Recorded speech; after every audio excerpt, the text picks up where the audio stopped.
ऐसी वीडियो रोज देखने के लिए आप मेरे वीडियो को लाइक करें, इस पे कमेंट करें और अपने दोस्तों के साथ शेयर करें। और हाँ, अगर आप इस चैनल पे नए हैं तो इसे सब्सक्राइब करना ना भूलें। सुष्मिता की बातों का जवाब देते हुए अनिका ने कहा, मैंने ये प्रॉपर्टी खैरात में बांटने के लिए नहीं बनाई है। अनिका का ऐसा जवाब सुनकर सुष्मिता के होश उड़ गए। सुष्मिता ने कभी एक्सपेक्ट नहीं किया था कि अनिका उसके साथ इस तरह से बात करेगी। तभी अनिका ने हल्की सी हंसी के साथ अपनी बात आगे बढ़ाते हुए कहा, क्या लगा था तुम्हें सुष्मिता, मैं इस तरह का कोई जवाब दूंगी? अरे अगर उस लड़की को हमारे सहारे की जरूरत है तो उसे ले आओ। मैं अच्छी तरह से जानती हूँ कि उसने जो कुछ भी किया उसमें उसकी कोई गलती नहीं थी। और वैसे भी मैंने वो प्रॉपर्टी की देखरेख तुम्हें सौंप कर रखी है। तुम्हें जो सही लगता है वही करना। मुझसे परमिशन लेने की या मुझसे पूछने की कोई जरूरत नहीं है। अनिका की बात सुनकर सुष्मिता ने भी गहरी राहत की सांस ली और अनिका से कहा, थैंक यू वेरी मच। मैं अभी जाकर रीना को अपने साथ ले आती हूँ। उस सुकेश ने तो बेचारी को बर्बाद करने में कोई कसर बाकी नहीं छोड़ी थी। अनिका ने भी सुष्मिता की बात में हामी भरकर फोन डिस्कनेक्ट कर दिया और फोन उस बक्से में रख दिया जहां सभी लोगों ने अपने अपने सेल फोन जमा किए थे। इसके बाद गवर्नमेंट ऑफिशियल ने सभी सिक्योरिटी एजेंट से कहा, अब आप लोग सब उस जीप का पीछा करते हुए रनवे के बीचों बीच बने उस सामियानियों के पास पहुंचो। अगली इंस्ट्रक्शन वही दी जाएगी। अभी 5 मिनट के अंदर महारानी का प्लेन यहाँ पर लैंड होने वाला है। इंस्ट्रक्शन मिलते ही अनिका अपनी बाइक पर बैठकर बाकी एजेंट की तरह सरकारी जीप का पीछा करते हुए रनवे के बीचों बीच जा पहुंची। वहां पहले से काफी शमियाने बनाए गए थे। उन शमियानों की सिक्योरिटी लोकल पुलिस और लोकल सिक्योरिटी गार्ड्स के हवाले की गई थी। अनिका और बाकी स्पेशल सिक्योरिटी एजेंट के वहां पर पहुंचते ही लोकल गार्ड्स को वापस भेज दिया गया।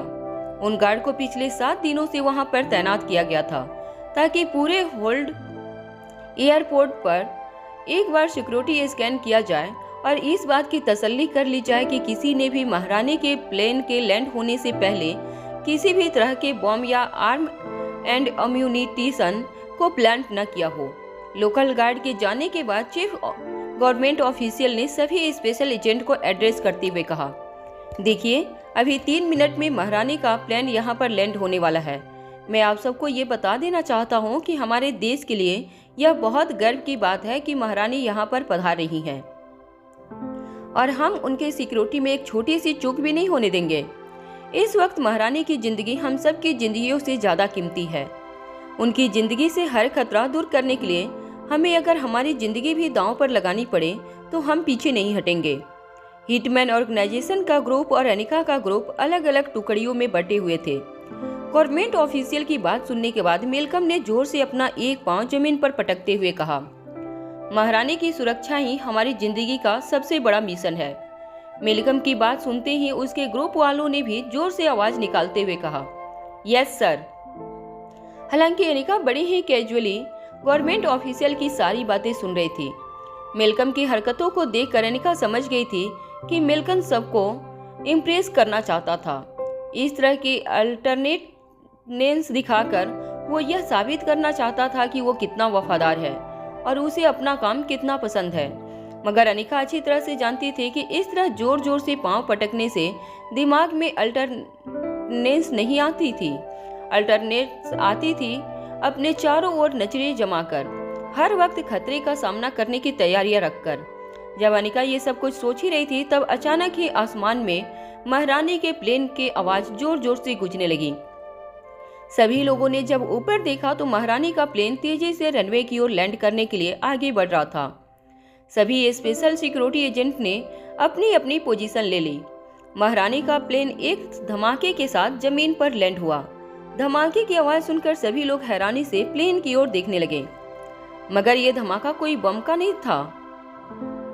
महारानी का प्लेन इतना बड़ा था कि जब प्लेन के पहिए जमीन से टकराए तब इतना बड़ा इम्पैक्ट हुआ कि उस इम्पैक्ट से निकलने वाली आवाज किसी बम के धमाके से कम नहीं थी। जैसे ही प्लेन अपनी जगह पर आकर रुका, गवर्नमेंट ऑफिशियल ने अपने साथ लाए हुए म्यूजिशियन को इशारा किया। जोर जोर से महारानी के स्वागत के लिए रॉयल म्यूजिक बजाया गया। हालांकि लंदन की रानी फ्रांस की महारानी का स्वागत करने के लिए खुद वहां पर उपस्थित नहीं थी। मगर उन्होंने खास इंस्ट्रक्शन दी थी कि फ्रांस की महारानी के स्वागत में कोई कमी नहीं रहनी चाहिए। इंग्लैंड के फॉरेन अफेयर्स मिनिस्टर्स के साथ साथ कई सारे ऊंचे ओहदे के मिनिस्टर्स भी फ्रांस की महारानी के स्वागत के लिए वहां पधारे हुए थे। कुछ ही सेकेंड में महारानी के प्लेन का दरवाजा खुला, एक लंबी सी लाल कालीन बिछाई गई और एक के बाद एक महारानी के पर्सनल सिक्योरिटी गार्ड प्लेन से बाहर उतरने लगे। फिर कुछ ही देर में महारानी के कदम उस लाल कालीन पर पड़े। इंग्लैंड के फॉरेन अफेयर्स मिनिस्टर ने महारानी का स्वागत किया और एक के बाद एक सारे मिनिस्टर की पहचान करवाने लगे। सिक्योरिटी हेड्स होने के नाते हेडमैन ऑर्गेनाइजेशन और कैलाश अधिकारी के ऑर्गेनाइजेशन के हेड को भी उन मिनिस्टर की कतारों में तैनात किया गया था। जब मिल्कन ने देखा कि बहुत जल्द महारानी उनके करीब आने वाली थी, तब मिल्कन ने अपनी कमर सीधी कर ली और बिल्कुल अलर्ट पोजीशन में खड़ा हो गया। अनिका को ये सब कुछ देखकर काफी हंसी आ रही थी। अनिका को मिल्कम एक बहुत बड़ा अटेंशन सीकर लग रहा था। मिल्कम को तो बिल्कुल इस तरह से तैयार होकर खड़ा हो गया था जैसे महारानी जैसे ही मिल्कम को देखेगी उसे अपने पर्सनल सिक्योरिटी का हेड बना देगी। मिल्कम की आंखों में ये ख्वाहिश साफ नजर आ रही थी, इसलिए अनिका ने धीमी आवाज में अपनी बगल में खड़े मिल्कम से कहा, इतना एक्साइटेड मत हो जाओ, महारानी कभी तुम्हें अपने पर्सनल बॉडीगार्ड में शामिल नहीं करेंगी क्योंकि उन्हें सिर्फ हैंडसम लोग पसंद हैं। मिल्कम अनिका की ये बात सुनकर काफी हैरान हो गया। वो अनिका की इस बात का जवाब बड़ी ही कड़क अंदाज में देना चाहता था, मगर वो जानता था कि ये जगह सही नहीं थी। महारानी किसी भी वक्त उनके करीब आ सकती थी, मगर वेलकम ये सुनकर हैरान जरूर था कि अनिका को महारानी की पर्सनल चॉइस के बारे में किस तरह पता था। सारे मिनिस्टर के इंट्रोडक्शन के बाद कुछ ही देर में महारानी और फॉरेन अफेयर्स मिनिस्टर मिल्कम के पास आ पहुंचे। उस मिनिस्टर ने मिल्कम और अनिका की पहचान देते हुए महारानी से कहा, आपकी इस स्पेशल सिक्योरिटी के लिए इन दोनों ऑर्गेनाइजेशन को कांटेक्ट दिया गया है। ये दोनों लीड करेंगे आपकी सिक्योरिटी को। मिल्कम को देखकर ऐसा लग रहा था कि उसने अब एक भी सांस अपने शरीर में भरी तो उसका सीना फट जाएगा। मिल्कम ने अपनी पीठ इतनी सीधी कर रखी थी कि ऐसा लग रहा था कि वो कोई इंसान नहीं बल्कि पुतला था। जब महारानी मिल्कम के सामने आई तब मिल्कम फटी हुई आंखों से बस एक स्टैचू की तरह खड़ा हो गया, मगर महारानी ने मिल्कम को पूरी तरह से इग्नोर करके मिल्कम के बगल में खड़ी अनिका को देखा। अनिका के चेहरे पर मास्क पहन रखा था। महारानी काफी हैरानी से उसे देखती रही। जब मिल्कम ने नोटिस किया तो उससे अपनी आंखों पर विश्वास नहीं हो रहा था। महारानी ने किसी भी मिनिस्टर के पास खड़े रहकर इतना वक्त नहीं गुजारा था जितना यहाँ खड़े खड़े महारानी ने अनिका को देखने में वक्त गुजारा था। फॉरेन अफेयर मिनिस्टर ने महारानी से पूछा, क्या हुआ महारानी, आप इस तरह से क्यों देख रही हैं? ये दोनों ही एजेंसी काफी रिप्यूटेड और एजेंसीज हैं। इस दुनिया की best undercover securities agency में इनका नाम लिया जाता है। महारानी ने उस मिनिस्टर की बात को बीच में ही काटते हुए पूछा, ये लड़की कौन है जिसने मास्क पहन रखा है? उस फॉरेन अफेयर्स मिनिस्टर ने अपने गवर्नमेंट ऑफिशियल की ओर देखा।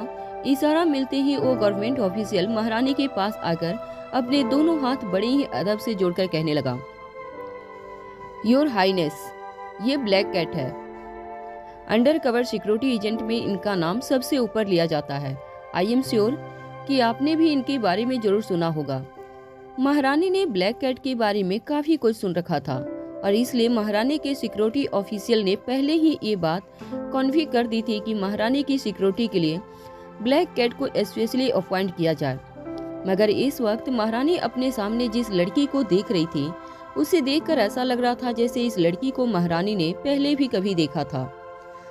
हालांकि महारानी को नकाब पहनी हुई अनिका का चेहरा नजर नहीं आ रहा था, मगर कद काठी और बड़ी फिगर को देखकर महारानी को ऐसा लग रहा था जैसे महारानी इस नकाब के पीछे वाली लड़की से पहले भी कभी मिली थी। अचानक ही महारानी को अनिका की याद आई। महारानी की एक बोली बेटी थी जिसका नाम था आलिसा, और आलिसा की बेटी यानी कि नन्ही सी प्रिंसेस लतिका महारानी की जान थी। जब एक बार बिजनेस के सिलसिले में फ्रांस की महारानी ने रेखा मौसी को फ्रांस बुलाया था, तब रिया भी उनके साथ वहां पर पहुंची थी। देखते ही देखते प्रिंसेस लतिका और रिया के बीच काफी अच्छी दोस्ती हो गई। यूँ कहा जा सकता था कि प्रिंसेस लतिका के लिए रिया ही इकलौती दोस्त थी पूरी दुनिया में। प्रिंसेस लतिका की बेस्ट फ्रेंड होने के नाते कई बार महारानी ने लतिका की बर्थडे सेलिब्रेशन या फिर यूं ही रखी गई सोशल पार्टीज में रिया की फैमिली को भी बुलाया था, जिनमें 1 या 2 बार अनिका भी शामिल हुई थी।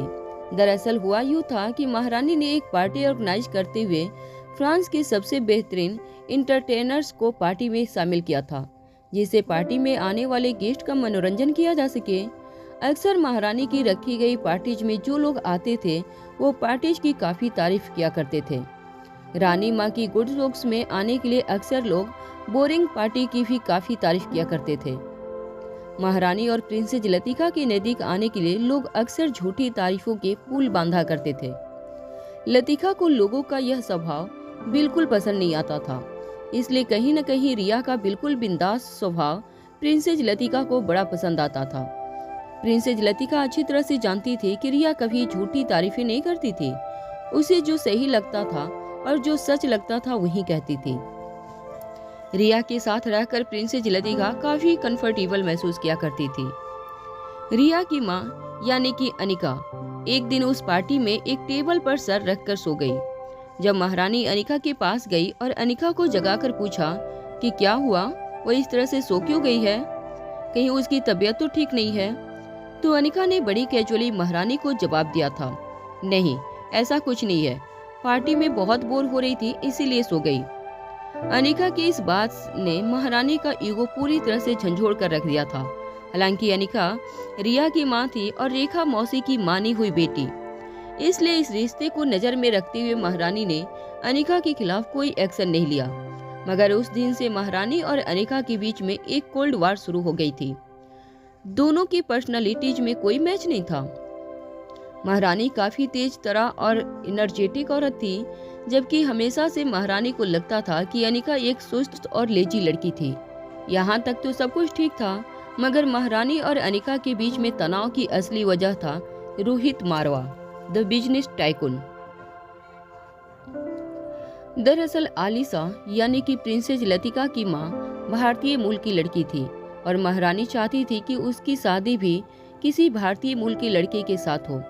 जब महारानी ने छानबीन की तब उन्हें पता चला कि रोहित मारवा से बेहतर लड़का इस वक्त उन्हें और कोई नहीं मिल सकता, खास करके इसलिए क्योंकि रोहित मारवा भारत की सबसे बड़े इंडस्ट्रियल यूनिट का इकलौता वारिस था। महारानी ने मन ही मन यह भी तय कर लिया था कि रोहित मारवा और उनकी मुंह बोली बेटी आलिसा की जोड़ी खूब अच्छी लगेगी।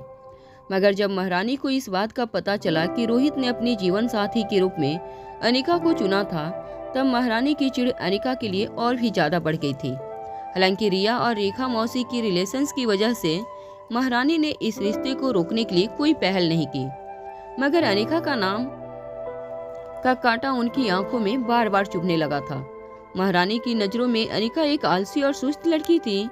रोहित ने उसे अपना जीवन साथी चुनकर बहुत बड़ी गलती की थी, मगर महारानी यह भी जानती थी कि अनिका रेखा मौसी की एनटीटी कंपनी की इकलौती वारिस थी, इसलिए रोहित मारवा के पास अनिका को पसंद करने के लिए सिर्फ यही क्वालिटी काफी थी।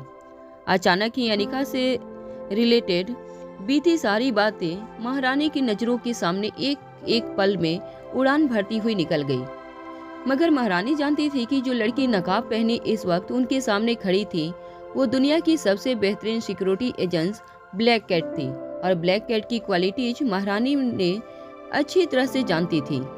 ब्लैक कैट बेहद खूंखार, तेज तरार और चालाक लड़की थी। भले ही ब्लैक कैट का शरीर काफी हद तक अनिका के शरीर से मिलता था, मगर महारानी जानती थी कि नकाब के पीछे जो चेहरा छिपा था वह किसी भी हालत में अनिका का नहीं हो सकता था। महारानी ने ब्लैक कैट की ओर इशारा करते हुए इंग्लैंड के फॉरेन अफेयर्स मिनिस्टर से कहा, इस लड़की को मेरी पर्सनल सिक्योरिटी टीम में डाल दो। महारानी के इंस्ट्रक्शन मिलते ही इंग्लैंड के फॉरेन मिनिस्टर ने अपने गवर्नमेंट ऑफिशियल को इशारा किया। इशारा मिलते ही गवर्नमेंट ऑफिशियल ने अनिका को निर्देश दिया कि वो अपनी बाइक के साथ महारानी के साथ आए। वे स्पेशल सिक्योरिटी एजेंट की टीम में जुड़ जाएं, जो लोग अगले कुछ दिनों तक महारानी के आसपास ही रहेंगे। उन सिक्योरिटी एजेंट की बाइक भी महारानी की कार के ठीक आगे चलेगी। कैलाश अधिकारी की गैंग के विनोद और अविनाश ये देखकर हैरान रह गए। वो जान चुके थे कि आने वाले कुछ ही घंटों में जरूर कोई बहुत बड़ी गड़बड़ होने वाली थी। महारानी ने ब्लैक कैट समझकर अनिका को अपनी स्पेशल और क्लोज सिक्योरिटी टीम में शामिल किया था, जबकि अविनाश और विनोद यह अच्छी तरह से जानते थे कि अनिका ब्लैक कैट नहीं थी। उन्हें आने वाली किसी बहुत बड़ी मुसीबत का अंदेशा होने लगा था।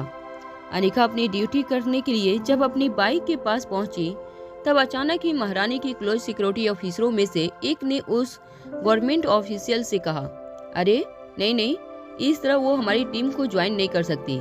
इस लड़की से कहो कि पहले अपने चेहरे से वो मास्क हटाएं, उसके बाद ही उसे हम हमारी टीम में शामिल कर सकते हैं।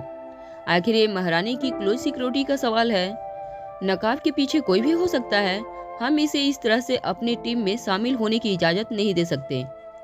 ये बात सुनने के बावजूद अनिका बड़ी ही कैजुअली अपनी बाइक पर बैठी। गवर्नमेंट ऑफिशियल पहले ही अनिका की मुस्तैदी देख चुका था। उसे कोई शक नहीं था कि उसके सामने जो लड़की मौजूद थी वो ब्लैक कैट ही थी। इसलिए उस गवर्नमेंट ऑफिशियल ने बड़ी ही धीमी आवाज में महारानी के क्लोज सिक्योरिटी गार्ड से कहा, देखिए, हमने पूरी तरह से छानबीन कर ली है। ये लड़की और कोई नहीं बल्कि मशहूर सिक्योरिटी एजेंट ब्लैक कैट ही है। और दरअसल बात ये है कि इस असाइनमेंट के लिए आपकी ही रिक्वेस्ट पर हमने स्पेशली ब्लैक कैट को बुलाया है। वैसे ब्लैक कैट दिल्ली में कोई और असाइनमेंट पर थी, मगर हमारी स्पेशल रिक्वेस्ट पर वो यहाँ पर आई हैं। और ब्लैक कैट का सिर्फ एक ही उसूल है कि कोई अगर एक बार उसकी शक्ल देख लेता है तो वो जिंदा नहीं बचता। उनकी सिर्फ एक ही कंडीशन थी, वो अपना मास्क नहीं उतारेंगे। और हमने उनकी ये कंडीशन मानने के बाद ही उन्हें इस असाइनमेंट पे बुलाया है। गवर्नमेंट ऑफिशियल की पूरी बात सुनने के बावजूद महारानी का क्लोज सिक्योरिटी गार्ड बिल्कुल इस एक्सप्लेनेशन से कन्विंस नहीं था। उसने गवर्नमेंट ऑफिसर से कहा, देखिए, हम किसी भी हालत में इस मास्क पहने हुए सिक्योरिटी ऑफिसर को हमारी टीम में शामिल नहीं कर सकते। जरा समझने की कोशिश कीजिए, महारानी इस दुनिया की मोस्ट वैल्यूएबल पर्सन में से एक है। उनके आसपास कई तरह के खतरे हैं। मास्क लगाया हुआ सिक्योरिटी गार्ड उनके आसपास होने का मतलब है कल नकाब की आड़ में कोई भी दुश्मन महारानी के पास पहुंच सकता है। हम इतना बड़ा खतरा मोल नहीं ले सकते। अगर उस लड़की ने अपने चेहरे से मास्क नहीं हटाया तो उसे महारानी की क्लोज सिक्योरिटी गार्ड की पोजीशन भी छोड़नी होगी। इंग्लैंड का सरकारी ऑफिसर काफी बड़ी कंफ्यूजन में फंस गया। उसने विनोद और अविनाश के पास आकर कहा, तुम लोगों ने अभी अभी सुना कि उस सिक्योरिटी गार्ड ने क्या कहा? अगर ब्लैक कैट अपने चेहरे से नकाब नहीं हटाती हैं तो आप लोगों की ऑर्गेनाइजेशन से इतनी बड़ी अपॉर्चुनिटी छीन ली जाएगी।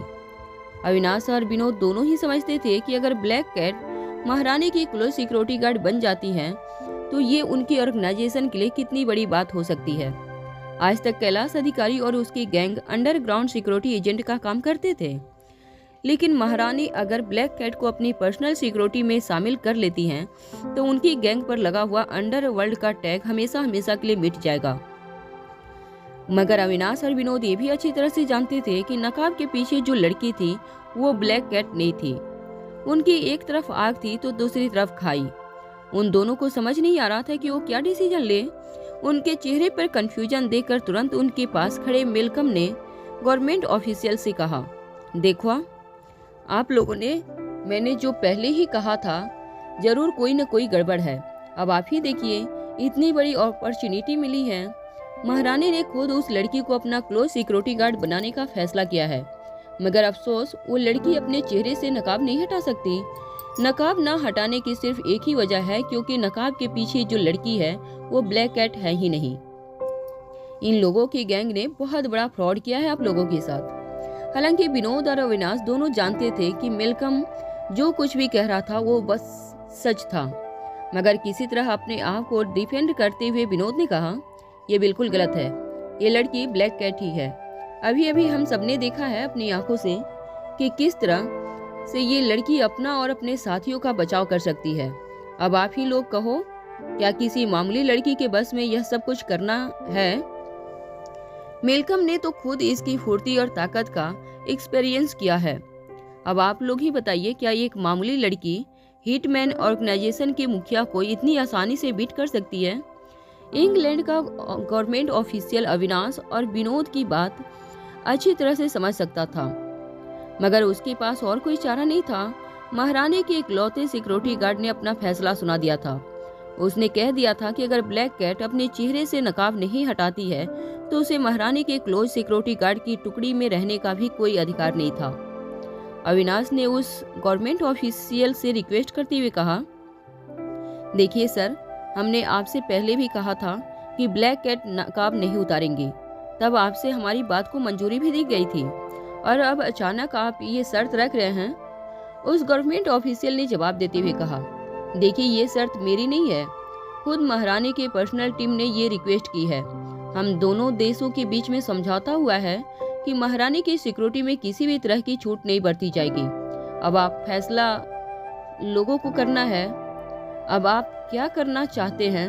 अविनाश और विनोद दोनों जानते थे कि अनिका के लिए मास्क उतारना सही नहीं रहेगा, इसलिए हाथ लगी इतनी बड़ी अपॉर्चुनिटी उन्हें हाथ से जाने नहीं देनी होगी। अविनाश और विनोद के चेहरे पर परेशानी देखकर मेलकम के चेहरे पर बड़ी सी मुस्कान आ गई थी। मेलकम ने जो भी सपने देखे थे वो सब कुछ ब्लैक कैट को मिलने जा रहा था। जब महारानी ने ब्लैक कैट को मेलकम के ऊपर सिलेक्ट किया तब मेलकम के ईगो को एक बहुत बड़ी ठेस पहुंची थी। मगर अब मेलकम को भी एहसास हो चुका था कि अनिका महारानी की क्लोज सिक्योरिटी गार्ड नहीं बन सकती थी, इसलिए उसके चेहरे पर मुस्कुराहट लौट आई थी। अविनाश और विनोद ने अनिका को इशारा करते हुए अपने पास बुलाया, मगर जब उन्होंने देखा कि अनिका उनका इशारा मिलने के बावजूद कोई रिएक्शन नहीं दे रही थी, तब उन्हें एहसास हुआ कि अनिका का ध्यान उनकी ओर था ही नहीं। यहाँ इतना कुछ चल रहा था और अनिका की नजरें कहीं और गड़ी हुई थी। ये देखकर अविनाश और विनोद दोनों ही एक दूसरे को देखकर इशारे से ये कहने लगे कि अनिका कितनी गैर जिम्मेदार थी। इतने बड़े मिशन पर भी उनका फोकस काम पर नहीं था। अविनाश ने इंग्लैंड के उस गवर्नमेंट ऑफिशियल से कहा, ठीक है, हम ब्लैक कैट को वापस बुला लेते हैं, आप ये अपॉर्चुनिटी किसी और को दे दीजिए। अविनाश और विनोद के साथ डिस्कशन पूरा करने के बाद इंग्लैंड का वो गवर्नमेंट ऑफिशियल महारानी के सिक्योरिटी गार्ड के पास गया। उन दोनों ने आपस में कुछ बातें की और उसके बाद महारानी का क्लोज सिक्योरिटी गार्ड महारानी के पास चला गया। महारानी उस वक्त इंग्लैंड के किसी मिनिस्टर के साथ कुछ बातें डिस्कस कर रही थी। डिस्कशन पूरा होने के बाद जब महारानी मुड़ी तब उनके क्लोज सिक्योरिटी गार्ड ने महारानी के कान में कुछ कहा। उस सिक्योरिटी गार्ड की बात सुनने के बाद महारानी के चेहरे के हाव भाव पूरी तरह से बदल गए।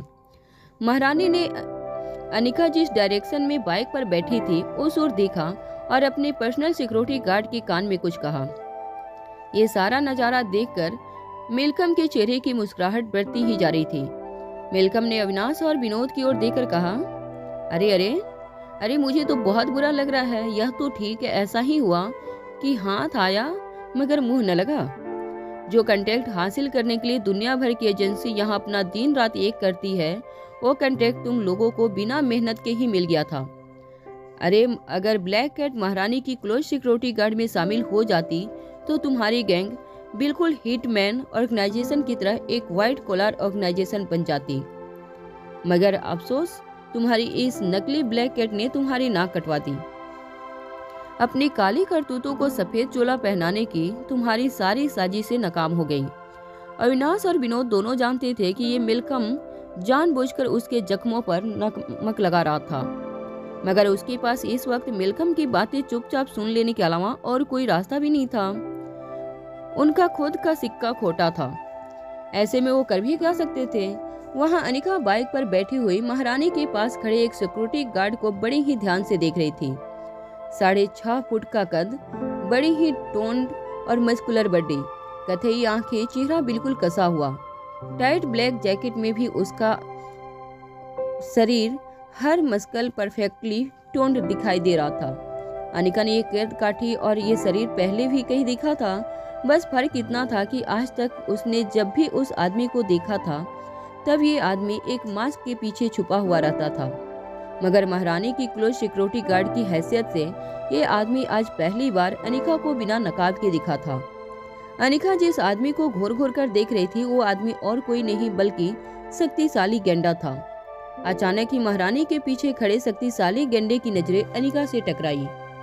जैसे ही शक्तिशाली गेंडे की नजर अनिका पर पड़ी, अनिका ने अपना चेहरा घुमा लिया। अनिका तब ये भी भूल चुकी थी कि अनिका ने मास्क पहन रखा था। अनिका को ये पता चल चुका था कि शक्तिशाली गेंडे ने इतनी दूर से भी अपने आसपास मंडरा रहे खतरे को भांप लिया था। शक्तिशाली गेंडा कुछ देर तक मास्क पहनी लड़की को देखता रहा। शक्तिशाली गेंडा ठीक महारानी के पीछे खड़ा था, जिससे एक बात का अंदाजा लगाया जा सकता था कि शक्तिशाली गेंडा महारानी के करीबी सिक्योरिटी गार्ड में से एक था।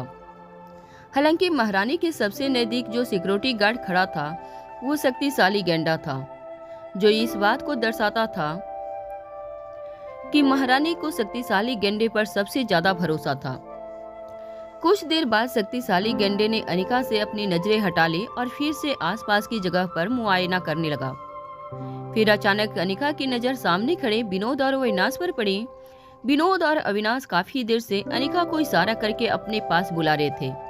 अनिका ने अपनी बाइक तेजी से किक स्टार्ट की और इंजन के घुर्राते ही कुछ ही सेकंड में अनिका अविनाश और विनोद के बगल में खड़ी थी। अविनाश ने अनिका से कहा, देखो तुम महारानी की क्लोज सिक्योरिटी गार्ड में शामिल नहीं हो सकती, क्योंकि उनकी पहली शर्त है कि तुम अपना मास्क हटाकर उनके साथ शामिल हो। फिर अपनी आवाज धीमी करते हुए विनोद ने अनिका से कानों में के पास जाकर कहा, और हम अच्छी तरह से जानते हैं कि तुम मास्क हटा नहीं सकती। मास्क हटाते ही हमारा सारा राज इन सब के सामने खुल जाएगा, जो हमारी ऑर्गेनाइजेशन के लिए बेहद खतरनाक हो सकता है। ये लोग हमें ब्लैक लिस्ट भी कर सकते हैं, इसलिए मास्क पहने रखना, चाहे कुछ भी हो जाए। किसी को इस बात का अंदाजा नहीं होना चाहिए कि तुम नकली ब्लैक कैट हो। कुछ देर बाद महारानी अपनी कार में बैठी और उनके कार के इर्द गिर्द काफी सारी मोटरसाइकिल और बाकी गाड़ियों ने एक घेरा बना लिया। मिल्कम और कैलाश अधिकारी के ऑर्गेनाइजेशन के लोग भी अपनी अपनी मोटरसाइकिल पर बैठकर महारानी को कन्वॉय के आगे चलने के लिए तैयार हो गए। मगर जैसे ही उन लोगों ने अपनी अपनी मोटरसाइकिल स्टार्ट की, महारानी के स्टाफ से एक आदमी दौड़ता हुआ उनके पास आया और कहने लगा, तुम लोग कन्वॉय के पीछे चलना। उस स्टाफ मेंबर की इस बात ने सबको हैरान करके रख दिया था। कैलाश के ऑर्गेनाइजेशन और हिटमैन ऑर्गेनाइजेशन को यहाँ महारानी की सिक्योरिटी के लिए बुलाया गया था। कन्वॉय के पीछे चलने का मतलब था कि अगर कोई भी हमला होता है या किसी भी तरह की प्रॉब्लम खड़ी होती है तो वो लोग कोई एक्शन नहीं ले पाएंगे। महारानी की सिक्योरिटी गार्ड उनकी कार के आगे चल रहे थे। कार के पीछे भी कई लोकल सिक्योरिटी बॉडीज ने अपना घेरा बनाकर रखा था। उसके पीछे एक बड़े से ट्रंक में लाउड स्पीकर से म्यूजिक बजाया जा रहा था और महारानी के कॉन्वॉय पर फूल बरसाए जा रहे थे। अब ब्लैक कैट और मिल्कम की टीम को ये कहा जा रहा था कि वो लोग इन सब के भी पीछे चले। ये दोनों ही ऑर्गेनाइजेशन के लिए काफी शर्मजनक बात थी। यहाँ तक कि म्यूजिक वालों को भी उनके पहले रखा जा रहा था। इसका मतलब साफ था, महारानी के स्टाफ मेंबर्स यह चाहते थे कि हिटमैन ऑर्गेनाइजेशन और ब्लैक कैट का ग्रुप म्यूजिक वालों की सेफ्टी देखे।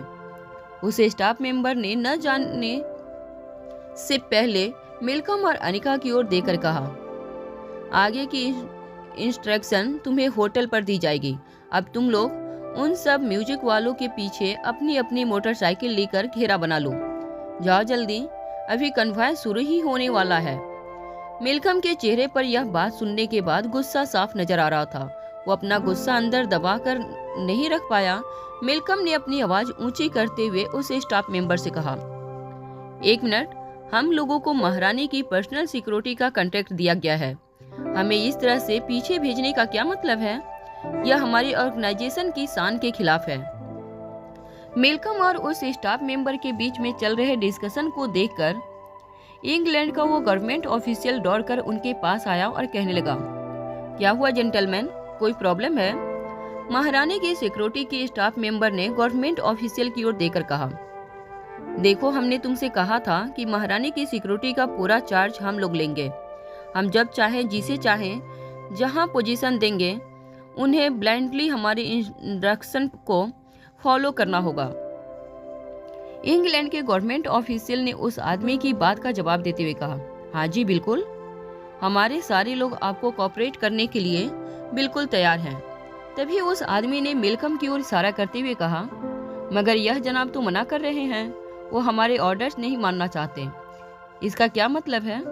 इंग्लैंड के गवर्नमेंट ऑफिशियल ने उस आदमी के कंधे पर हाथ रखते हुए कहा, मिस्टर, आप अपनी तैयारियां कीजिए, मैं अभी इन्हें भेजता हूँ।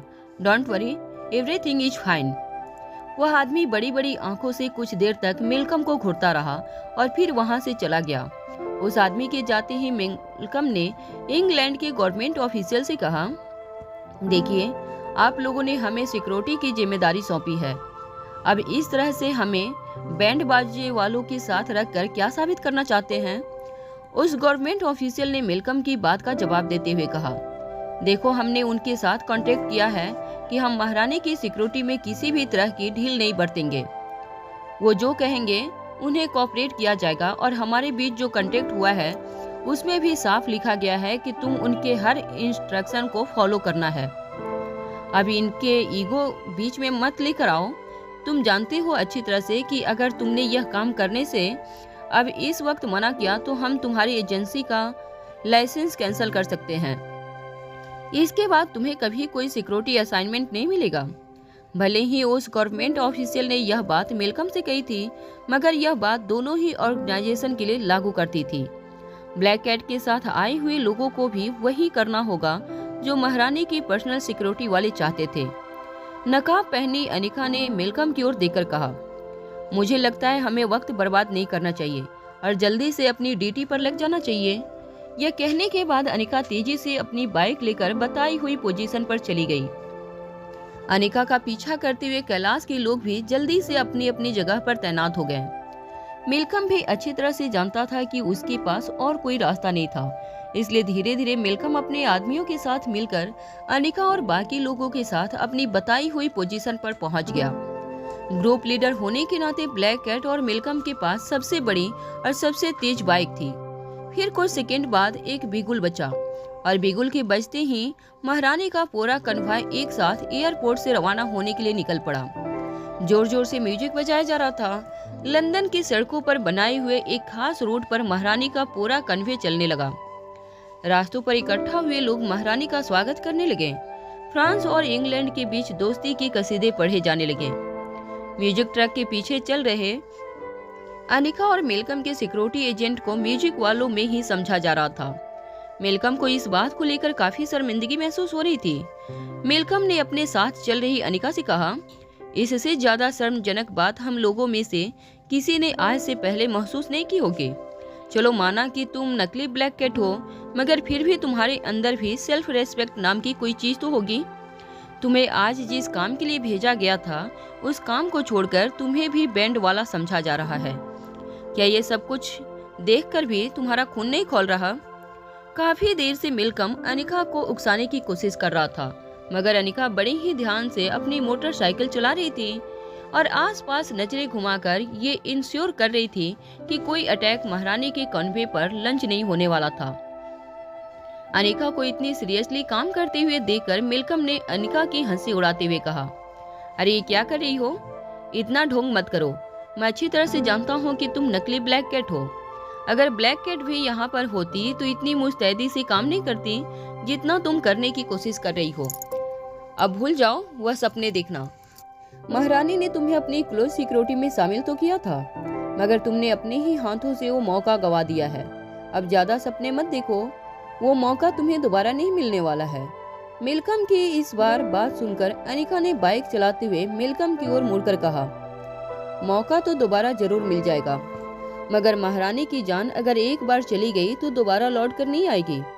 इसलिए अपने काम पर ध्यान दो और जो असाइनमेंट सौंपा गया है उसे पूरी शिद्दत के साथ पूरा करो। अनिका की इस बात ने मेलकम को चौंका कर रख दिया था।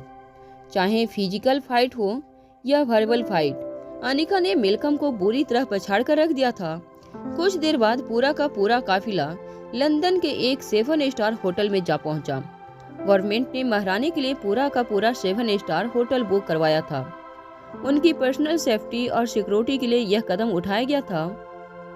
होटल में बस कुछ भरोसे के लोग महारानी की सर्विस के लिए मौजूद थे। किसी भी गेस्ट की बुकिंग नहीं ली गई थी। सारे के सारे कमरे महारानी और उनके स्टाफ के लिए बुक करवाए गए थे। महारानी को प्रेसिडेंशियल स्वीट में ठहरने के बाद महारानी के साथ आए हुए सिक्योरिटी एजेंट को एक एक कमरे अलॉट होने लगे। यह प्रोसेस लगभग 2.5-3 घंटे तक चला। इसके बाद महारानी का वही स्टाफ मेंबर जो अनिका और मेलकम को एयरपोर्ट पर मिला था, वो उनके पास आया और कहने लगा, माफ करना, सारे कमरे अलर्ट हो चुके हैं। आप लोगों को अपने रहने और रेस्ट करने की व्यवस्था खुद करनी होगी। हाँ, इतना ध्यान रहे कि महारानी की सिक्योरिटी में किसी भी तरह का कंप्रोमाइज नहीं होना चाहिए।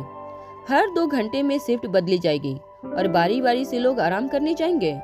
बताई हुई पोजीशन पर हर वक्त तैनात रहना है। किसी भी तरह का एक्सक्यूज एक्सेप्ट नहीं किया जाएगा।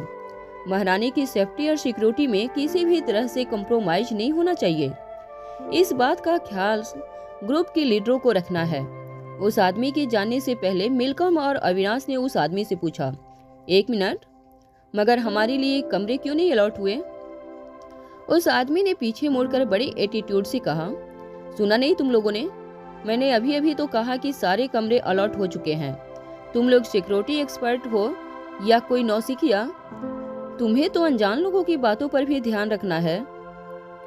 मगर मैंने तो तुम्हारे सामने ही अभी अभी इतनी बड़ी बात कही, फिर भी तुम लोगों के ध्यान में नहीं आया। मेलकम ने इस बात का जवाब देते हुए कहा, मगर पूरी की पूरी होटल महारानी सिक्योरिटी स्टाफ के लिए बुक करवाई गई है। होटल में इतने सारे कमरे हैं, फिर यह कैसे हो सकता है कि हमारे लिए कोई कमरा ही नहीं बचा? महारानी के स्टाफ ने इस बात का पलटकर जवाब देते हुए कहा, देखो, महारानी ऊपर के प्रेसिडेंशियल स्वीट में रुकी हैं। महारानी को बिल्कुल शोर शराबा पसंद नहीं है, इसलिए महारानी के नीचे के 3 फ्लोर बिल्कुल खाली रखे गए हैं। बाकी सारे ऑफिसरों को एक एक कमरा अलॉट किया गया है। अब सारे कमरे अलॉट करने के बाद 5 कमरे अभी भी बचे हुए हैं, मगर आप लोग 30 लोग हैं।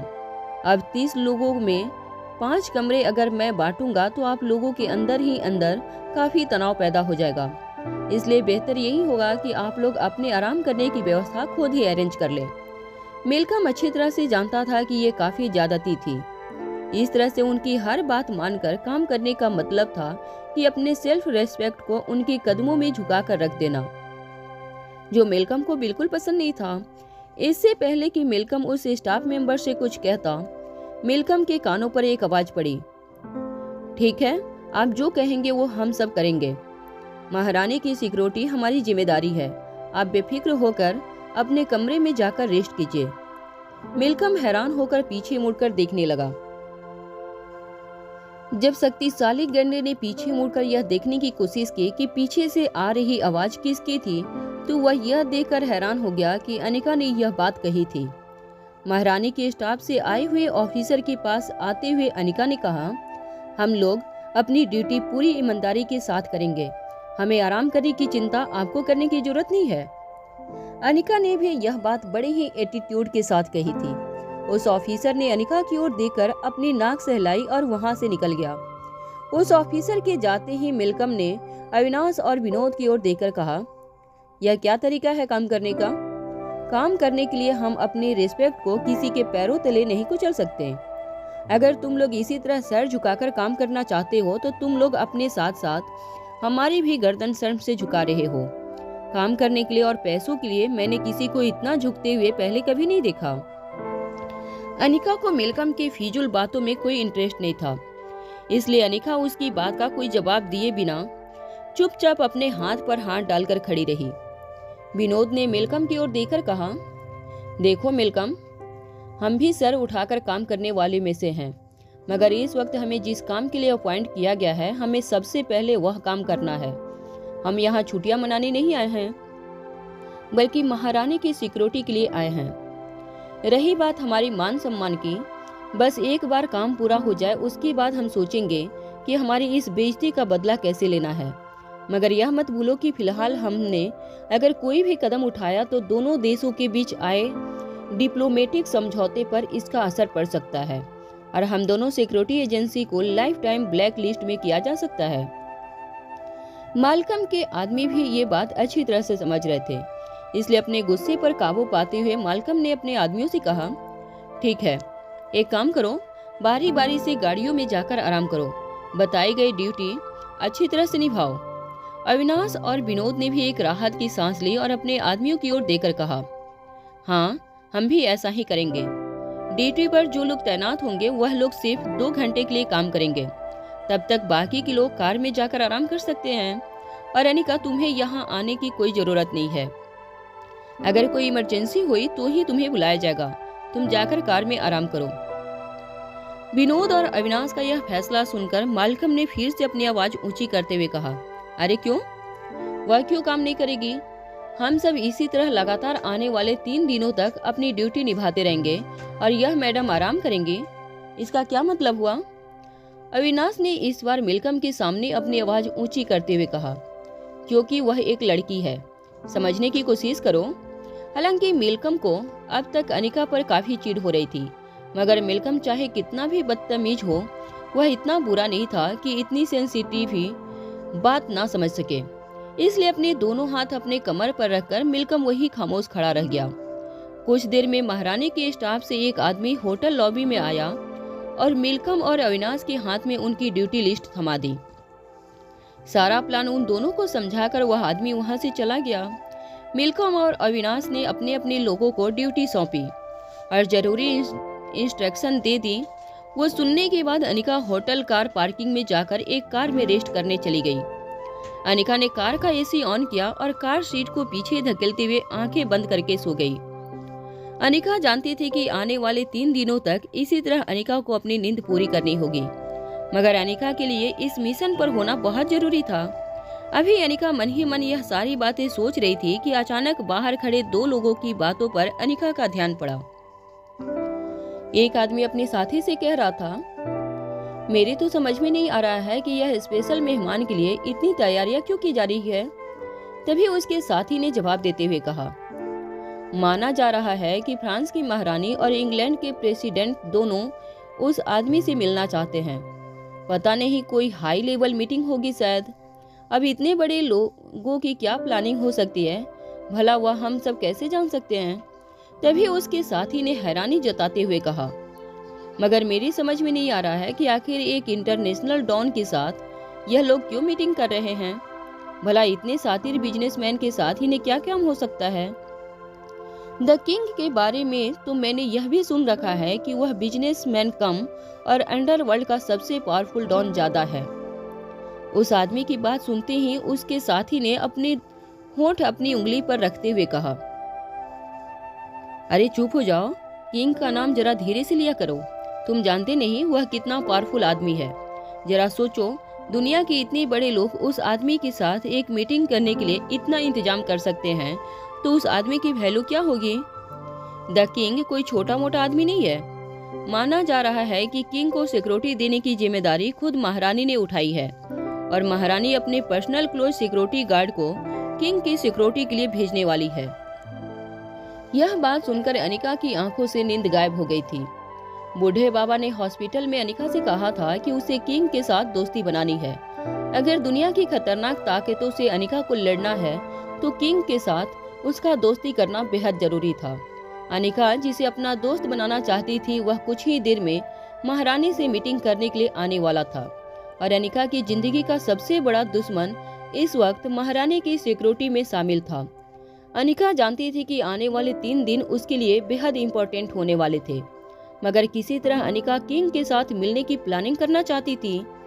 अभी अनिका अपनी कार से उतरकर कोई तरकीब सोच ही रही थी कि अनिका ने देखा कि वह गवर्नमेंट ऑफिशियल जिनका नाम टॉम था, जिसने अनिका और बाकी स्पेशल एजेंट की सिक्योरिटी चेकिंग की थी, वह फोन पर किसी के साथ बात करते हुए होटल लॉबी से बाहर चला आ रहा था। टॉम ने फोन पर किसी के साथ बात करते हुए कहा, द किंग की जिम्मेदारी महारानी ने खुद अपने सर पर ली है और इसीलिए किंग की सिक्योरिटी के लिए सबसे बेस्ट सिक्योरिटी एजेंट को भेजना बेहद जरूरी है। मैं जानता हूं कि यह मीटिंग कितनी इम्पोर्टेंट हो सकती है। हमारे देश के प्रेसिडेंट खुद किंग से मिलना चाहते हैं और महारानी के कहने पर द किंग यहाँ पर आने वाला है। कुछ ही देर में उनका प्लेन एयरपोर्ट पर लैंड होने वाला है। तुम जल्दी से जल्दी हमारी बेस्ट सिक्योरिटी टीम को एयरपोर्ट रवाना करो। मैं भी देखता हूँ यहाँ पर सबसे काबिल ऑफिसर कौन है जो किंग की सिक्योरिटी अपने कंधे पर उठा सकता है। जैसे ही टॉम ने अपना फोन डिस्कनेक्ट किया, टॉम की नजर अपनी कार के बाहर खड़ी अनिका पर पड़ी। अनिका को देखकर टॉम मन ही मन कुछ सोचने लगा। वहाँ ऊपर अपने प्रेसिडेंशियल स्वीट में महारानी एक बेहद शानदार सिंहासन जैसी चेयर पर बैठी थी। महारानी ने अपना ओवरकोट उतारकर अपने पर्सनल बॉय के हवाले कर दिया। महारानी का पर्सनल मैनेजर, जो हमेशा ही महारानी के साथ उनका सेक्रेटरी बनकर रहता था, उसे महारानी को झुककर सैल्यूट करने के बाद कहा, योर मेजेस्टी, क्या आप श्योर हैं कि आपको यह मीटिंग करनी है? मेरा मतलब है, क्या द किंग से मिलना इतना जरूरी है? आखिर आपकी पोजीशन को देखते हुए द किंग जैसे आदमी से मिलना आपको शोभा देता है? महारानी ने मैनेजर की बात सुनी तो थी, मगर महारानी ने इन सारी बातों का जवाब देना जरूरी नहीं समझा। मैनेजर समझ गया था कि महारानी उसकी बात का जवाब नहीं देना चाहती थी, मगर मैनेजर के चेहरे पर परेशानी साफ नजर आ रही थी। तभी अचानक मैनेजर की नजर महारानी की क्लोज सिक्योरिटी गार्ड शक्तिशाली गेंडे पर पड़ी। शक्तिशाली गेंडा बड़ी देर से महारानी को घूर घूर कर देख रहा था। महारानी के मैनेजर केविन ने पहले भी कई बार शक्तिशाली गेंडे को महारानी की तरफ इस तरह देखते हुए नोटिस किया था। जब शक्तिशाली गेंडे को एहसास हुआ कि मैनेजर ने उसे महारानी को घूरते हुए देख लिया था, तब शक्तिशाली गेंडे ने धीरे से अपनी नजरें झुका ली। महारानी ने अपने हाथ के इशारे से सभी लोगों को कमरे से बाहर जाने का इशारा किया। यह इशारा खास सिक्योरिटी गार्ड के लिए था, मगर शक्तिशाली गेंडा इशारा मिलने के बावजूद अपनी छाती फुलाए वहीं पर बड़े ही रौब से खड़ा रहा। तभी एक दूसरी महारानी की क्लोज सिक्योरिटी गार्ड ने शक्तिशाली गेंडे का हाथ पकड़कर उसे अपने साथ चलने का इशारा किया। जब सारे क्लोज सिक्योरिटी गार्ड कमरे से बाहर चले गए, तब मैनेजर ने महारानी से कहा, मुझे लगता है कि आप इस आदमी पर जरूरत से ज्यादा ही भरोसा कर रही हैं। यह आदमी मुझे कुछ ठीक नहीं लग रहा है। आप उसे अपनी क्लोज सिक्योरिटी से हटा क्यों नहीं देती? महारानी ने अपनी उंगलियों की अंगूठी घुमाते हुए अपने मैनेजर से कहा, क्योंकि वह बेहद ताकतवर है। उसकी ताकत का कोई मुकाबला नहीं है और इसीलिए वह हमेशा मेरे साथ रहेगा। मैनेजर केविन ने महारानी की बात सुनते ही अपना सर झुकाकर महारानी से कहा, महारानी, क्या मैं जान सकता हूँ कि आप उस पर इतना भरोसा क्यों करती हैं? महारानी के लिए केविन के प्रश्न कुछ ज्यादा ही इरिटेटिंग होते जा रहे थे। एक बड़ा ही एरोगेंट चेहरा बनाते हुए महारानी ने केविन की ओर देखकर कहा, सवाल भरोसे का है ही नहीं, सवाल उसकी ताकत पर मेरे यकीन का है। अब तुम किंग की सिक्योरिटी का इंतजाम करो।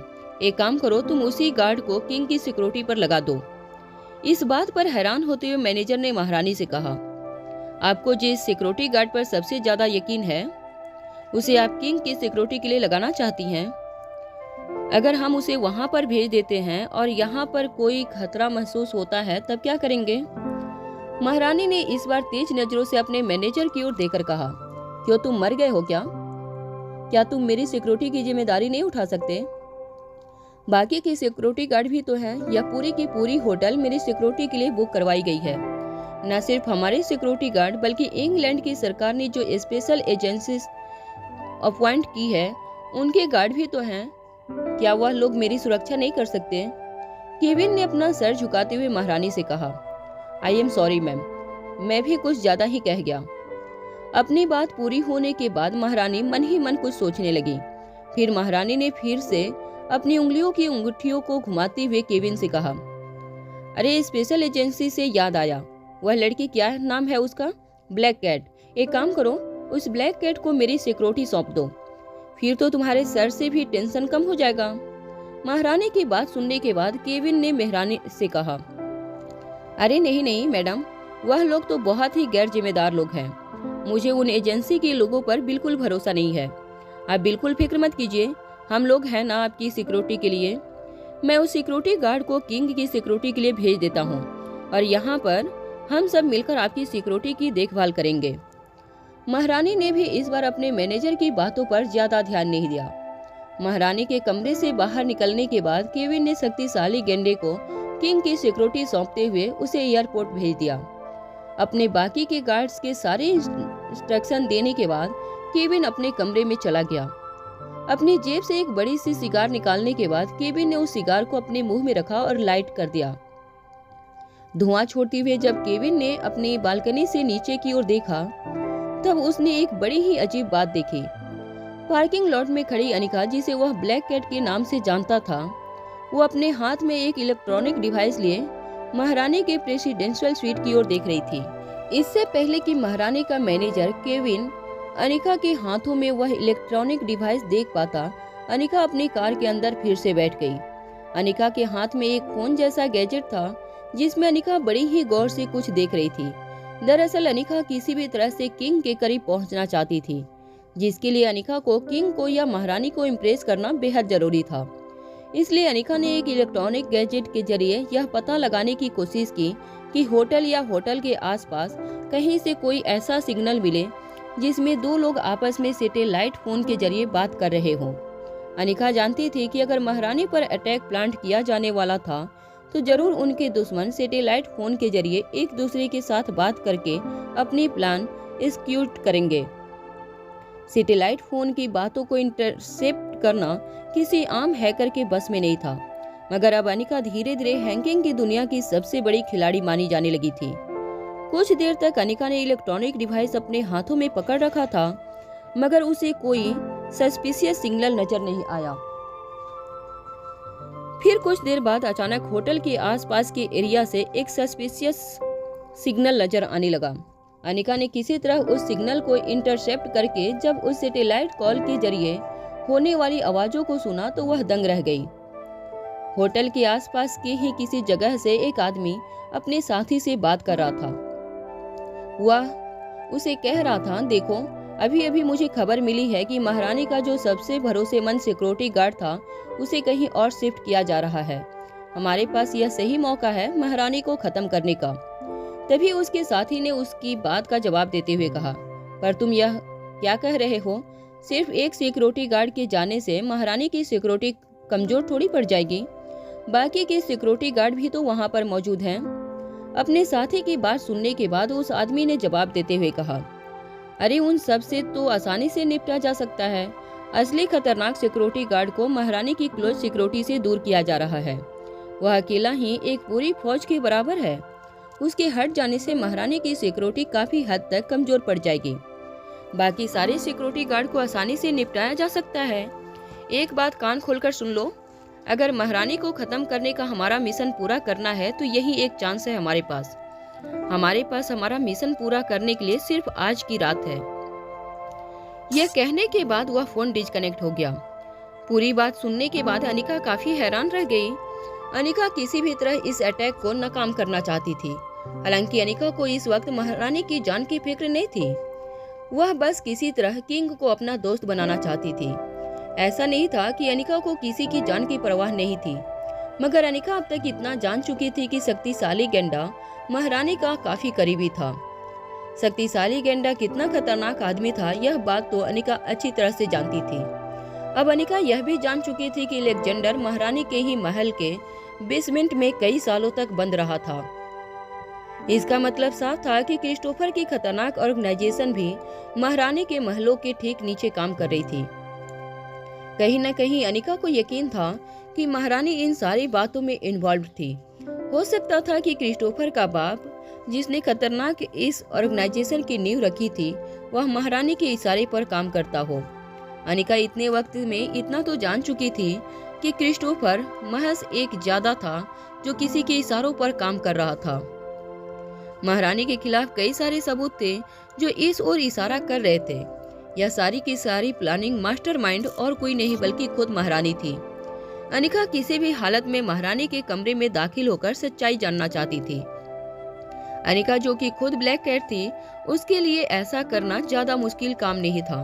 बस सटीक प्लानिंग और अनिका का टैलेंट दोनों का कॉम्बिनेशन हो जाए तो अनिका बहुत जल्द बिना किसी की नजरों में आए महारानी के कमरे में पहुंच सकती थी। कुछ देर कार में मन ही मन कुछ सोचने के बाद अनिका कार से उतरी और सीधे लॉबी में जाकर अविनाश से मिली। अनिका को लॉबी में देखकर अविनाश ने अनिका से कहा, तुम यहाँ क्यों आई हो? तुम वही कार में आराम करो। अनिका ने जवाब देते हुए कहा, मैं घर जा रही हूँ, यही बताने आई थी तुमसे। अनिका का जवाब सुनते ही अविनाश हैरान रह गया। अविनाश ने अपनी आवाज ऊंची करते हुए कहा कि तुम क्या कह रही हो? तुम जानती भी हो हम कितने इम्पोर्टेंट मिशन पर हैं। अनिका ने यह बात सुनते ही अविनाश से कहा, हाँ मगर मुझे नींद आ रही है इसलिए मैं घर जा रही हूँ। अविनाश अनिका की इस हरकत पर गुस्से से तिलमिला उठा। वह जानता था कि वह ऐसी जगह पर अपनी आवाज ऊंची नहीं कर सकता था। किसी तरह अपने गुस्से को दबाते हुए अविनाश ने अनिका से कहा, देखो अगर तुम आराम करना चाहती हो तो कार में जाकर आराम कर सकती हो। मगर तुम ऐसी सिचुएशन में घर कैसे जा सकती हो? तुम जानती हो हम कैसी खतरनाक सिचुएशन में फंसे हैं। कितना इम्पोर्टेंट मिशन है, हमारे साथ इतना कुछ हो रहा है और तुम हमारा साथ छोड़कर भागना चाहती हो। अनिका ने जवाब देते हुए कहा, देखो कार में मैं अनकंफर्टेबल फील कर रही हूँ, यहाँ से मैं इसलिए जा रही हूँ। इससे पहले कि अविनाश अनिका को रोक पाता, अनिका अपनी सैंडल की आवाज करते हुए लॉबी से बाहर जाने लगी। अविनाश अनिका की इस हरकत को देखकर हैरान हो गया था। वह जानता था कि अनिका पैसे वाले खानदान की बहू बनने वाली थी, मगर उसने कभी ऐसा नहीं सोचा था कि इस तरह इतनी नाजुक परिस्थिति में भी अनिका उसका साथ छोड़कर इस तरह से चली जाएगी। अनिका को जाता हुआ देखकर मेलकम ने अविनाश के कंधे पर हाथ रखकर कहा, अगर असली ब्लैक कैट होती तो कभी ऐसा न करती, इसलिए तो मैंने आज तक कभी किसी खूबसूरत लड़की को अपने पास आने ही नहीं दिया। अरे इन लड़कियों का दिमाग का पता नहीं किस तरह से चलता है, कभी एक बात कहती है तो कभी दूसरी, और मूड तो देखो हर सेकंड में बदलता रहता है। अभी कुछ देर पहले मिशन को पूरा करने के लिए हमें क्या क्या करना चाहिए, इन सारी बातों पर लेक्चर दे रही थी, और अब कुछ ही मिनट बाद पूरी तरह से बदल गई है ये लड़की। ऐसी लड़कियों पर कभी कोई भरोसा नहीं किया जा सकता।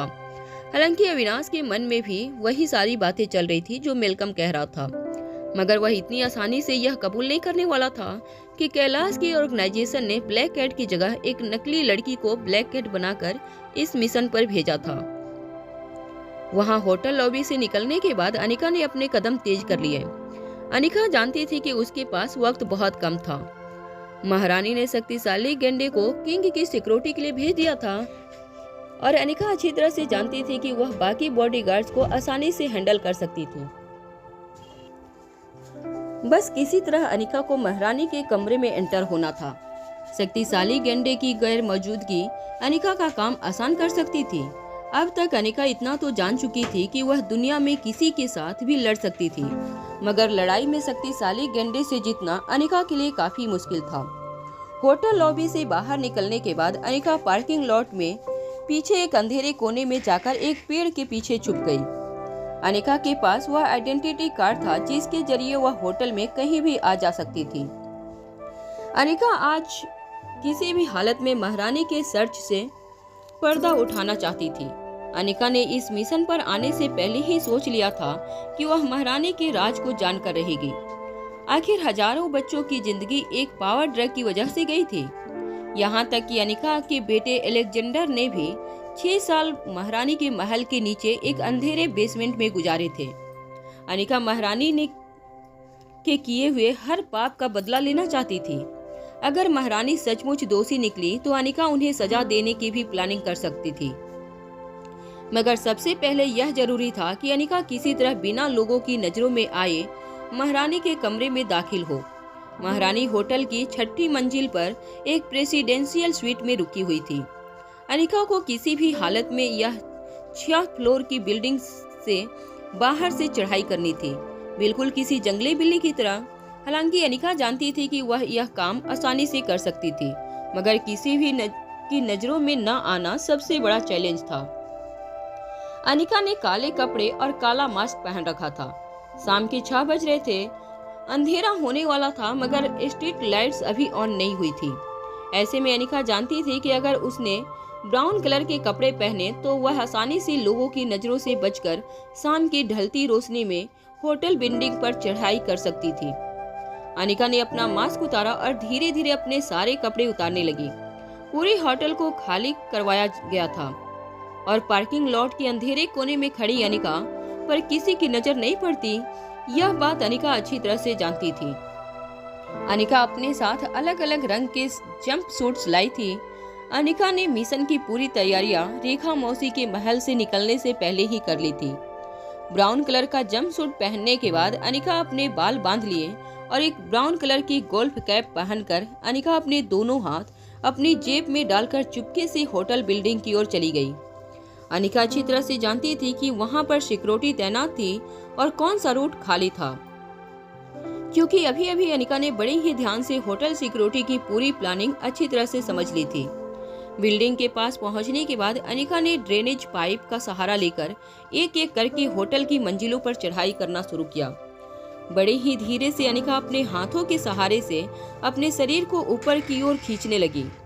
पाइप का कलर और अनिका के कपड़ों का कलर लगभग सेम था, जिसकी वजह से अगर किसी की नजर उस पर पड़ती भी है तो अनिका को पकड़ पाना बेहद मुश्किल हो जाता। अनिका यह भी अच्छी तरह से जानती थी कि इस पूरे सेक्शन में कहीं भी सीसीटीवी कैमरा मौजूद नहीं थे। धीरे धीरे अनिका प्रेसिडेंशियल स्वीट की बाथरूम की खिड़की तक पहुंची। बाथरूम की खिड़की भी लॉक की गई थी।